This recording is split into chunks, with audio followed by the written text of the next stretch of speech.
মানুষের ভিড় অনেক বেশি। দেখা যাক সিনেমা কেমন হয়। অনেক জোস। অনেক ভালো লাগছে ছবিটা। আর সবাই আসুক, শাকিব খানের ছবি দেখুক, দেখে যদি ভালো লাগে অবশ্যই রিভিউ দিবেন।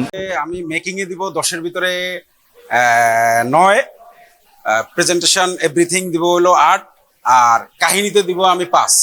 এই সাকিব খানের নতুন সিনেমা দরদ। তো রাজকুমারও দেখা হয়েছে, তুফানও দেখা হয়েছে, খুব ভালো লাগছে মুভি থেকে।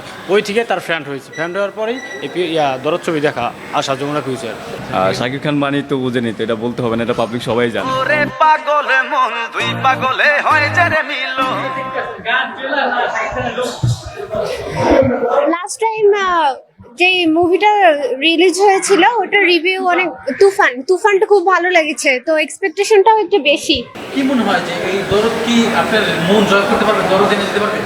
দেখি, দেখার পর বোঝা যাবে কীরকম। দেখতে তো দেখা যাচ্ছে ট্রেলার খুব ভালো পছন্দ। আর শাকিব খান তো বর্তমানে বাংলাদেশের মেগা স্টার, ঠিক আছে, তাই আমাদের সবাই যারা ইন জেনারেশন আছে তাদের জন্য ভালো উপহার দিতেছে, দেখতেছি কি হয়। আচ্ছা, গান রিলিজ হয়েছে, টিজার, এগুলো কি ভালো লেগেছে? হ্যাঁ, গানটা খুব ভালো লেগেছে।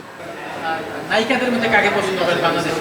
নায়িকাদের মধ্যে এখন নাই, মানে এখন ভালো লাগে না বাংলাদেশে কোনো নায়িকা না। আচ্ছা, যদি শাকিব খানের উদ্দেশ্যে কি বলতে চান যে ভাই আপনার উদ্দেশ্যে এই মেসেজটা আমার একজন ভক্ত হিসাবে আছে? আমি একজন ভক্ত হয়ে শাকিব খান সামনের দিনগুলো সুন্দর সুন্দর কাজ করুক, আমাদের জন্য সুন্দর সুন্দর উপহার দিক, এটা আমার তাদের কাছে আশা। শাকিব খানের সাথে দেখা হয়েছে কখনো? না, শাকিব খানের দেখা হয় নাই। যদি শাকিব খানের সাথে দেখা হয় তাহলে প্রথমত কি বলতে চান তাকে? শাকিব খানের সাথে দেখা আছে তার ফ্রেন্ড হিসাবে যা একটা থাকে, পাওনা থাকে, সেটা বলুন ভাই আপনার আমাদের জন্য বাংলাদেশে আপনি গর্ব, ঠিক আছে, বর্তমান মেগা স্টার, আমাদের ভালো ভালো ছবি মুক্তি দিবেন, আমরা দেখবো আপনার ছবি হলো সিনেমা হলে যে। শাকিব খানের অভিনয় বরাবরই ভালো। হ্যাঁ হ্যাঁ হ্যাঁ, ইটস গুড। হ্যাঁ, ইটস গুড, বাট আমার কাছে এটা একটু বিকৃত মনে হয়েছে। জানি না, হয়তো যিনি মেকার সে ভালো বলতে পারবে।